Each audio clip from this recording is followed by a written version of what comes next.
Magandang panahon po mga kapatid. Nakakarami-rami na rin naman tayo ng pagsasama-sama araw-araw. At nawa ang ating pagsasama-sama nagkakaroon talaga ng dagdag na pagpapala sa ating buhay. Beso-beso, yakap-yakap mga kapatid. Naku, kung pwede lang talaga tayong mag-hug-hug ng ubod ng higpit. But salamat na lang, pwedeng gawin yan through technology. So virtual hug, virtual besos, mga ate, mga kuya. At mga pamangkin, baka marami sa inyo yung naiiba na ang anyo. Mga nagtutubuan ng mga puting buhok. Pero yung iba, balita ko, nag-hoard sila ng mga tina. At may mga tina sa bahay kasing dami ng pagkain nila. Kaya nakakapagkulay-kulay pa daw sila ng mga buhok nila habang nasa quarantine. Sabi nga ng iba, pag daw na-lift yung quarantine, magkakagulo lahat sa mga parlor para magpakulay ng mga buhok, para magpa-lift ng mga mukha na tinawag ng gravity sa kahabaan ng ating quarantine. Nawa ang ating sense of humor, ang ating ligaya, tunay na kasiyahan sa puso, huwag maagaw ng ganitong mga pagkakataon. Dapat i-guard natin yung heart natin to always be cheerful. We cannot always be happy, but we can always be cheerful. We can always smile at our mga kasama sa bahay, smile at ourselves when we look into the mirror, and smile to the plants, smile to the sky. Pwede naman natin gawin yan eh. It's a choice. Piliin natin to be on the cheerful side. Piliin natin to be on the happier side whenever possible.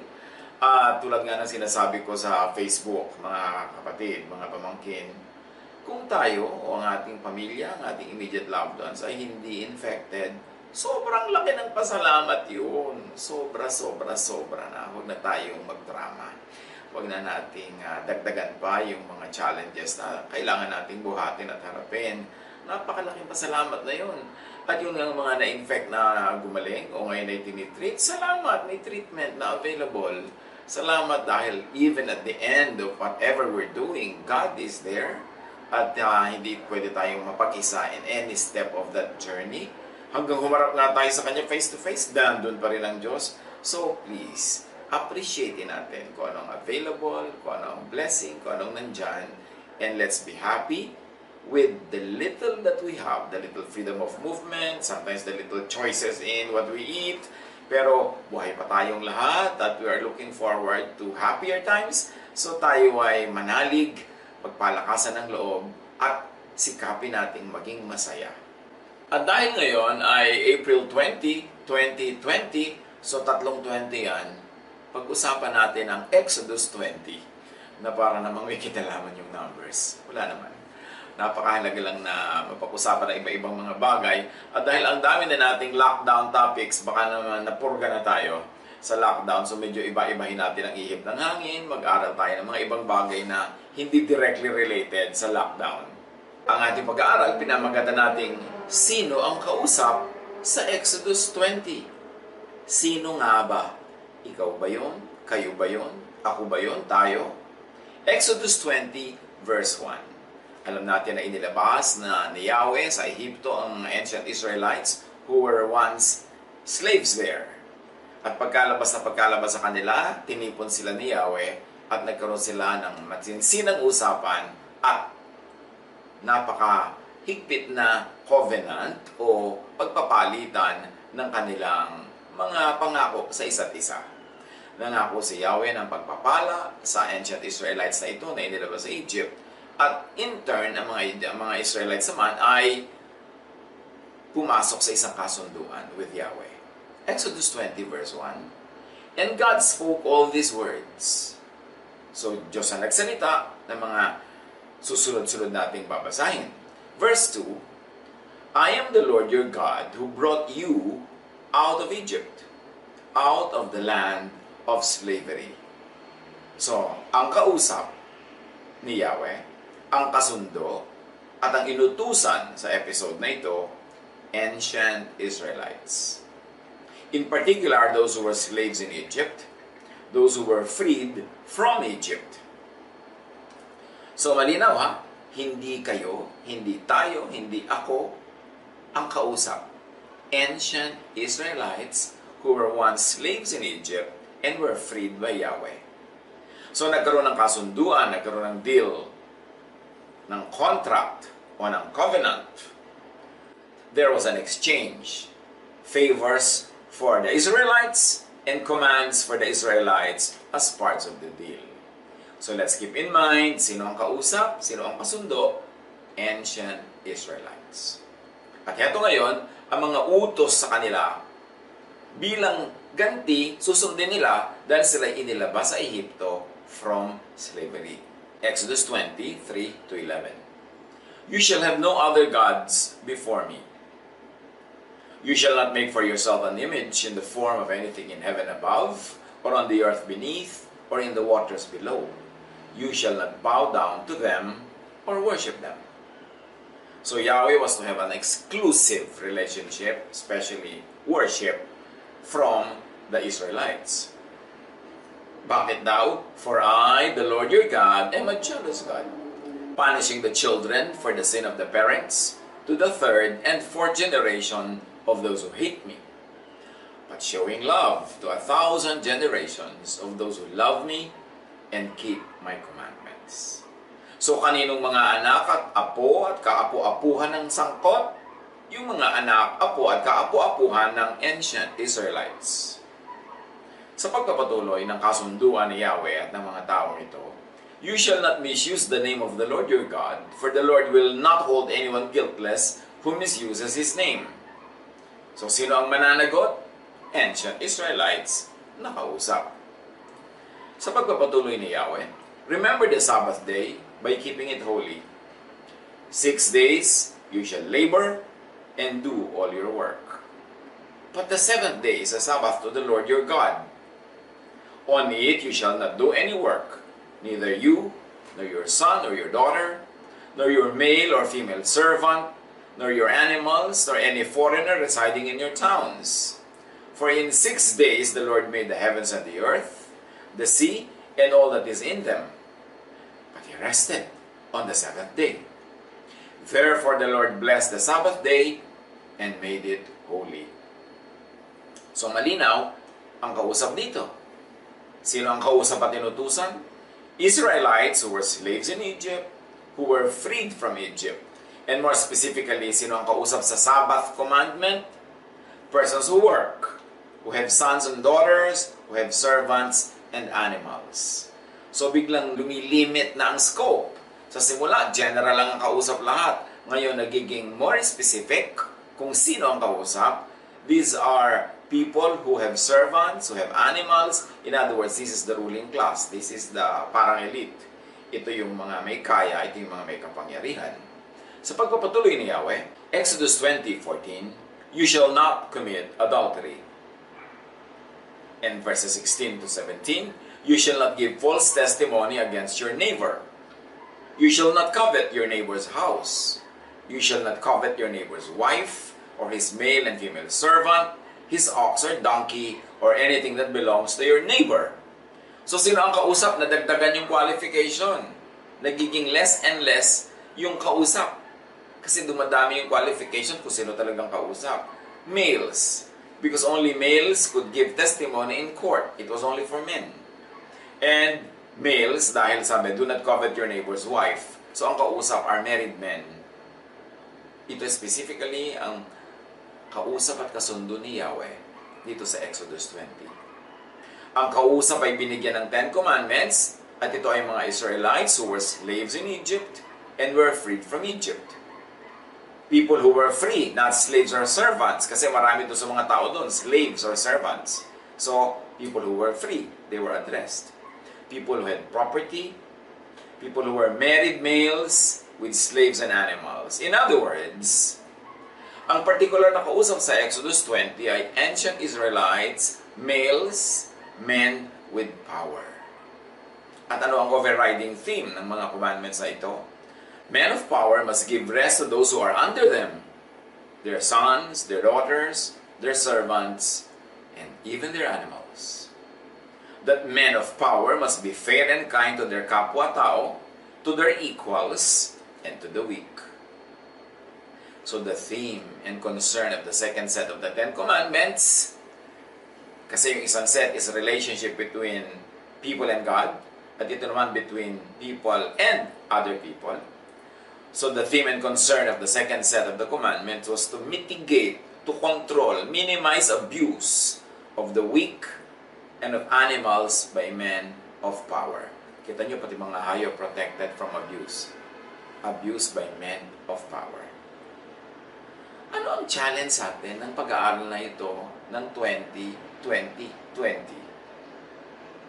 Ang Exodus 20. Ang kausap, ang kasundo, ang inutusan sa Exodus 20 ay ancient Israelites.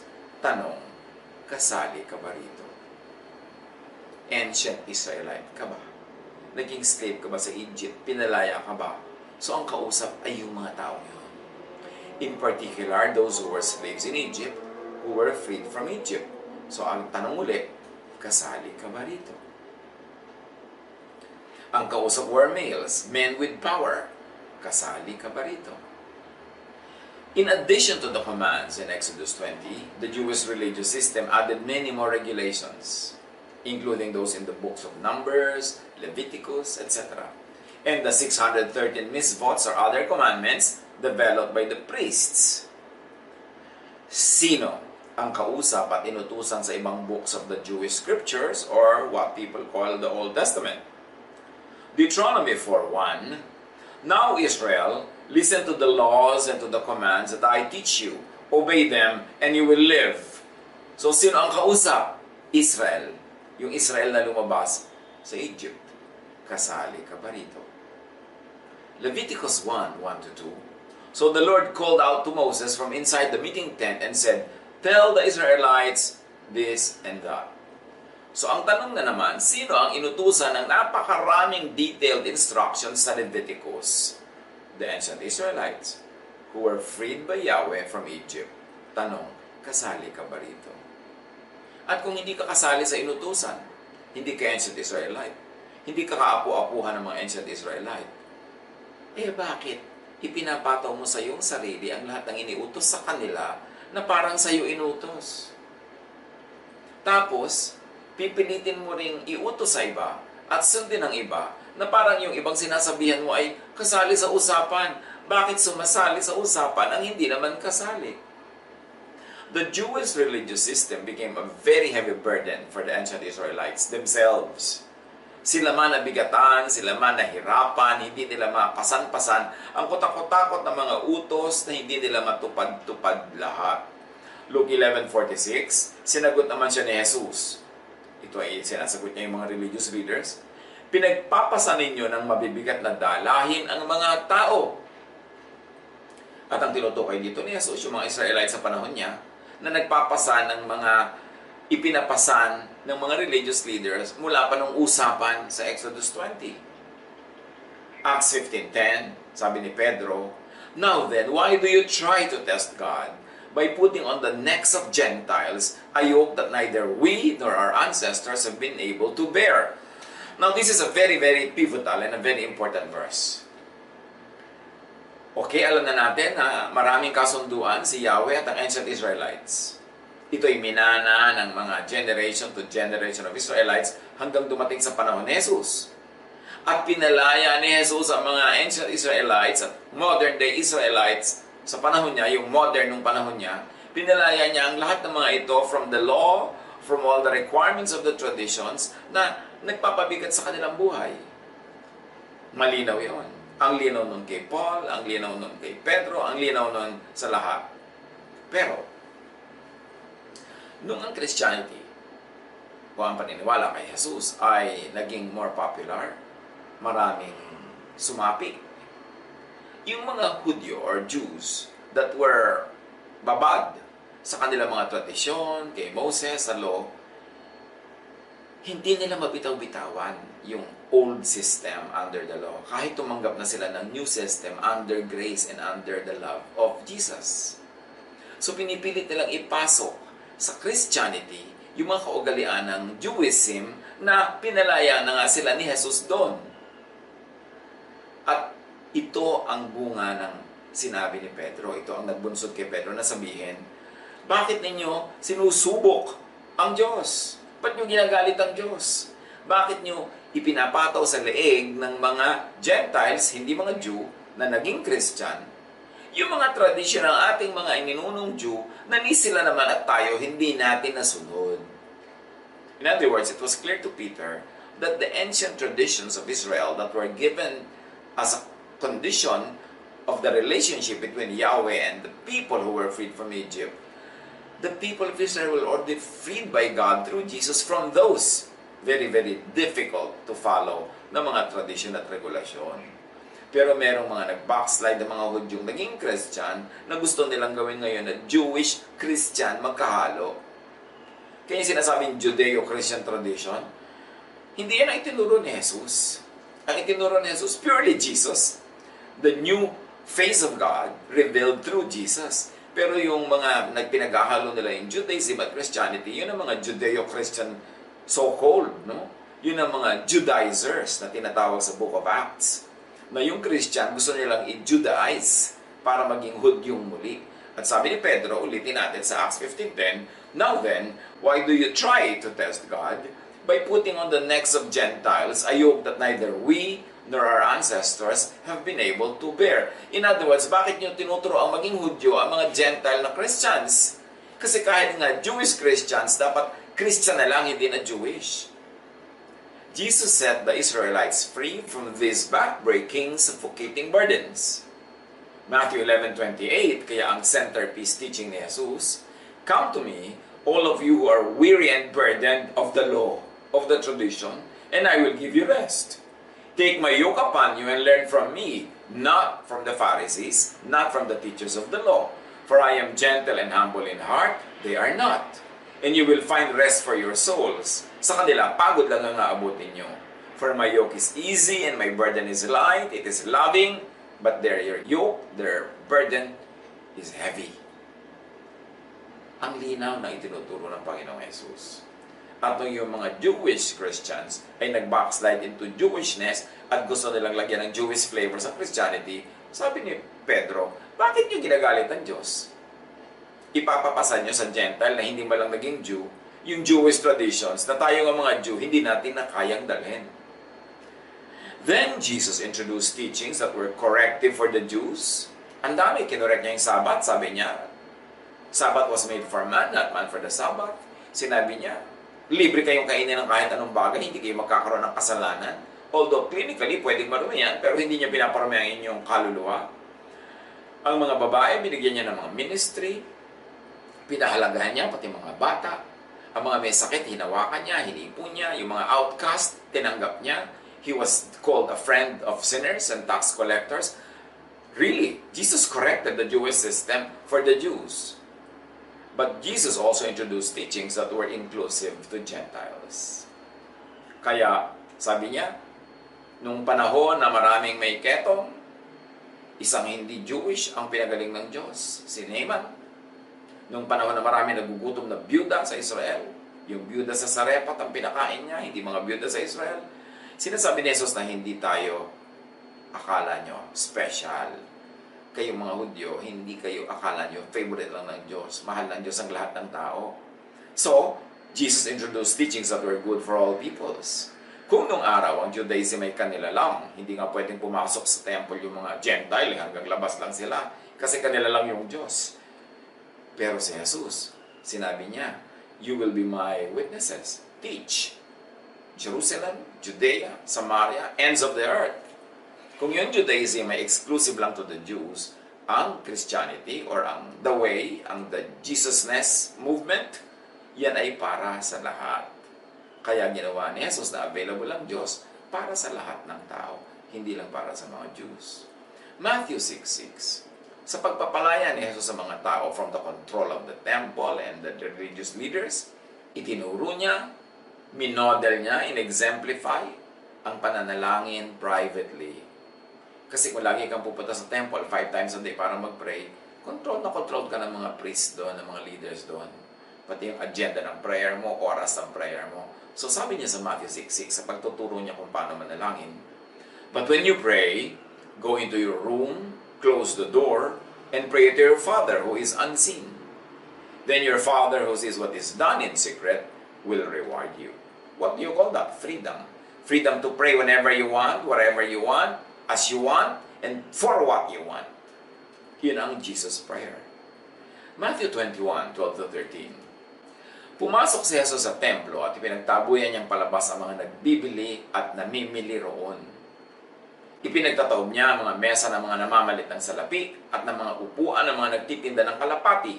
Sinabi sa kasulatan, ang aking tahanan ay tatawaging bahay dalanginan, ngunit ginawa niyo itong lungga ng mga magnanakaw. So anong ginawa dito ni Jesus? Binigyan niya ang mga tao ng freedom from sacrifices. Because you always had to go to the temple to make sacrifices for your sins. Bibili ka ng hayop o magdadala ka ng hayop at yung dugo iaalay doon, yung karne, kakainin ng mga priests. Merong part na iaalay kunwari sa Diyos, pero sila din naman nakakain nun. So ano nangyayari? Ang mga tao obligadong laging bumili ng mga hayop, magpunta lagi sa templo, control na control sila. Hindi sila makalayo kasi pupunta sila lagi, araw-araw, and then may mga piyesta, pupunta sila. They were under the shadow of the temple. And Jesus, by driving away all of these merchants, sinimulan niya talaga yung work niya na matatapos sa cross at sa kanyang pagkabuhay na muli, ang pagwawakas ng function ng temple as a sacrifice center. Ang pagwawakas, ang pagbili at pangangalakal ng mga pagbabayad ng mga kaligtasan at pagpapatawad ng Diyos, pinakasan niya ang franchise ng mga priest to stand between God and people. So pinalaya na naman niya, pinadali, pinaluwag na naman niya. Kasi lahat ng ministry ni Jesus, pagpapalaya, pagpapaluwag, pagpapadali. Kaya sabi niya, I'll give you rest. Mark 7:9, and he continued, si Jesus, kausap niya yung mga religious leaders, you have a fine way of setting aside the commands of God in order to observe your own traditions. Sabi niya, binabaliwala niyo naman yung mga tunay na utos ng Diyos. Ang pinopromote niyo, mga tradisyon niyo, mga invento niyo, doktrina, na nagpo-promote sa inyo para maging powerful kayo, para makontrol yung mga tao, at laging kumita ang temple. Ganyan ang criticism ni Jesus sa mga Jewish religious leaders. Jesus brought God's love to the Jews and Gentiles alike, making Jesusness the way, the truth, and the life for all peoples. Pag may nagtatanong, alin po sa mga katuruan doon sa kasunduan noong matandang panahon ni Yahweh at ng mga Israelites ang pwede nating sundin at gawin sa sariling buhay natin ngayon? Lahat nagpapasa sa Jesus filter. Lahat ng katuruan doon na maka-Jesus, mabait, loving, tuloy yun. Pero yung mga katuruan nilang malulupit, yung babatuhin mo ang kasala hanggang mamatay, yung ganito at ganyan na maraming kalupitan, masyadong legalistic, hindi loving, hindi caring, hindi inclusive, hindi na yan papasa sa Jesus filter. Dapat ilagay na yan sa library, ilagay na yan sa file, dahil nga dumating na si Jesus. Needless to say, all ancient Jewish teachings accepted and repeated by Jesus, not contradictory to the teachings of Jesus, in harmony with Jesusness, are universally effective for all and on all peoples, especially Jesus believers. Paul emphatically clarified and stressed this liberation by Jesus from the law and from the traditions. Acts 13:39, through him, everyone who believes is set free from every sin, a justification you were not able to obtain under the law of Moses. So, dalawang paraan yan kung bakit napapalaya ang tao sa kasalanan. One, i-consider na nagkasala pero patawarin. Or two, cancel ang mga law that makes people sinful, therefore walang kasalanan. In both cases, lumalaya ang tao sa kasalanan, sa kaparusahan ng kasalanan, at sa guilt na dala-dala ng kasalanan. Romans 10:4, Christ is the culmination of the law, so that there may be righteousness for everyone who believes. Nagwakas na daw kay Kristo ang batas, ang law. Kaya lahat ng mananalig, declared righteous na. Either forgiven, first of all, counted as sinner, then forgiven, or the law is cancelled, therefore, walang lawbreaker. Therefore, walang kasalanan. Free na rin. But even some early Christians pushed the re-Judaization agenda, even in the Jesus movement or the early church. Yan ang sinasabi natin. Maagang-maaga pa lang, kaakyat-akyat pa lang ni Jesus sa langit, Nagsisimula pa lang ang Jesus movement, yung the way. May mga Hudyo na naging Christian, tapos ipinilit nilang ipasok ang Judaism sa loob ng Christianity, kaya nagkakagulo. Acts 15:1. May dumating doon na ilang tao mula sa Judea at nagturo sa mga kapatid. Kapag hindi kayo nagpatuli ayon sa kaugaliang itinuro ni Moses, hindi kayo maliligtas. Imagine that. Sariwang-sariwa pa ang teaching ni Jesus. Buhay na buhay pa ang mga original disciples. Meron nang nagbabackslide at ibinabalik na si Moses. Pati circumcision. Kasama na ngayon sa kaligtasan ng circumcision. Walang-wala yan sa teaching ni Jesus. Judaism crept back into Christianity. Then and now. Ang dami-daming forms of Christianity ngayon, hindi talaga 100% Jesus-ness. Pinaghalo-halong Moses-ness, Law, Pharisees, at Jesus. Kaya nakakalito. Acts 15:5. Then some of the believers who belonged to the party of the Pharisees stood up and said, "The Gentiles must be circumcised and required to keep the law of Moses." Can you imagine this? May mga Pharisees na naging believers. Pero siyempre, namamayagpag pa rin sila. Sanay silang leader, sanay silang lagi nagsasalita. So, pinipilit nila na yung mga Gentile na hindi naging Hudyo, hindi kahit kailan man naging under the law of Moses at hindi kailangang i-circumcise. Ngayon na naging Christian, kailangan mo rin sila maging Jew. So, kailangan na rin magpa-circumcise kahit ang tanda na. At hindi lang yun, susundin ang lahat ng law ni Moses. This actually dominated post-New Testament era Christianity. Sadly, yung mga teachings ni Jesus, ang dami doon na tabunan, bumalik yung law, bumalik yung tradition, na mayagpag naghari yung mga Judaizers.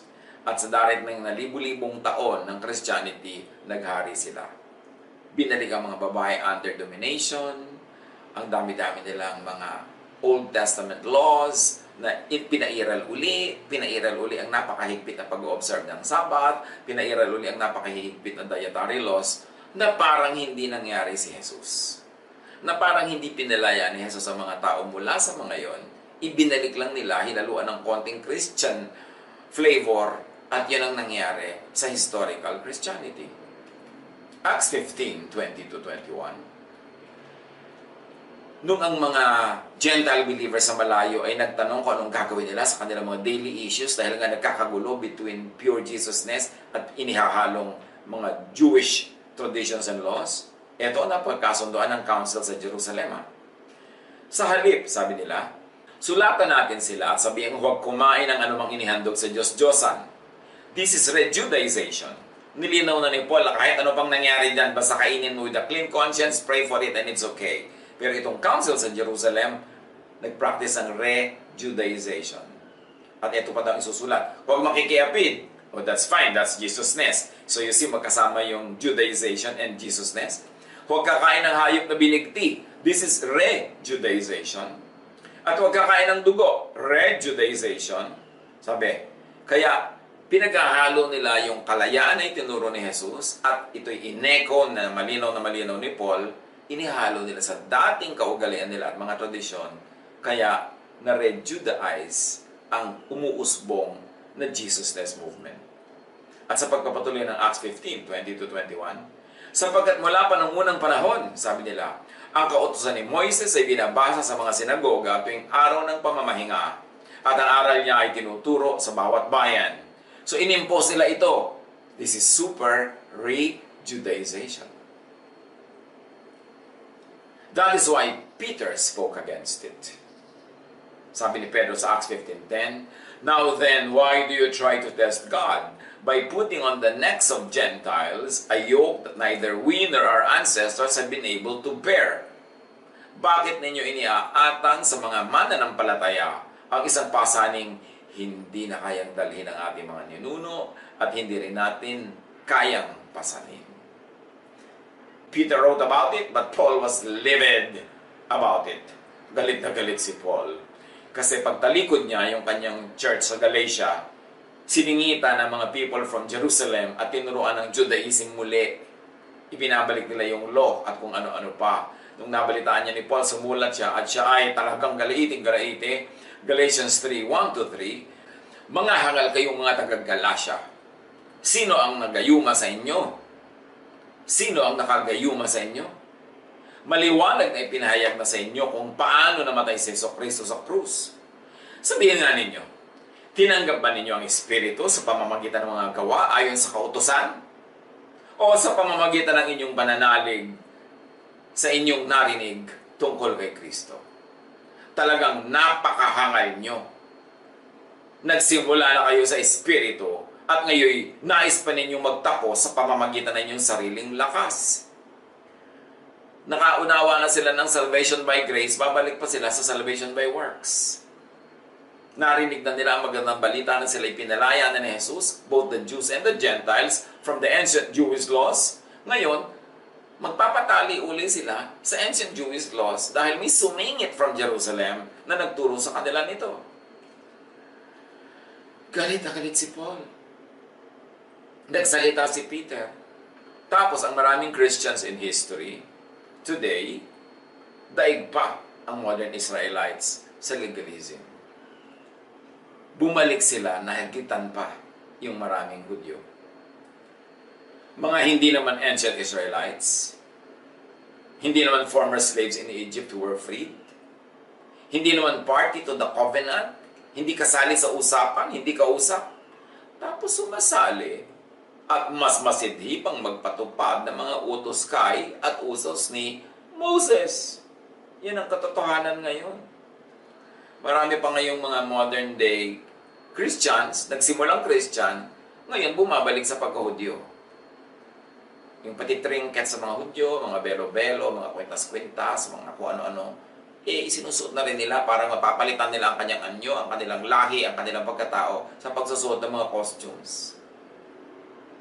Galatians 2:15-16. A person is not justified by the works of the law.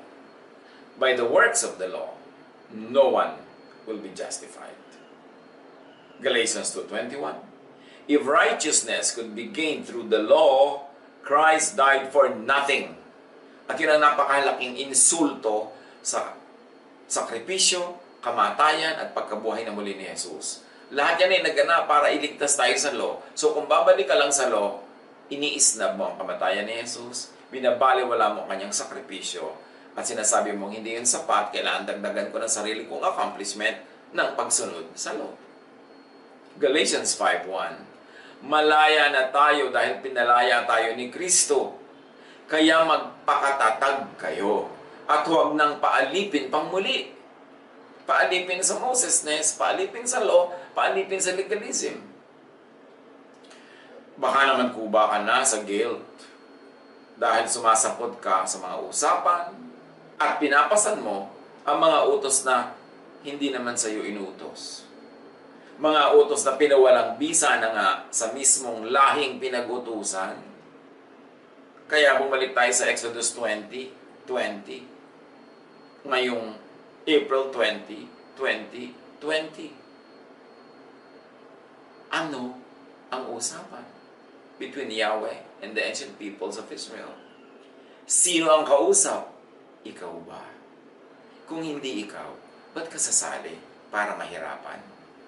Pinalaya na nga ni Jesus yung mga kaapu-apuhan ng mga kausap na yon. Tapos ikaw na hindi mo nila kamag-anak, hindi ka nila kaano-ano, sasali ka sa usapan para mahirapan. At para pahirapan na yung sarili, at para pahirapan ng kapwa. Mag-isip-isip. Basahin talaga yung Biblia. Nung pinagawa si Noah ng sasakyang lulutang sa dagat, siya ang kausap, hindi ikaw. So ba't ka gagawa ngayon ng ganong sasakyan?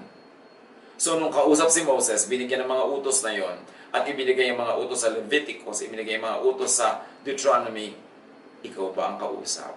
Kung hindi ikaw, sumilong ka kay Jesus. Be free from all this, enjoy your freedom, and use your freedom to set other people free, because we are free to love, free to enjoy the life that God has given us.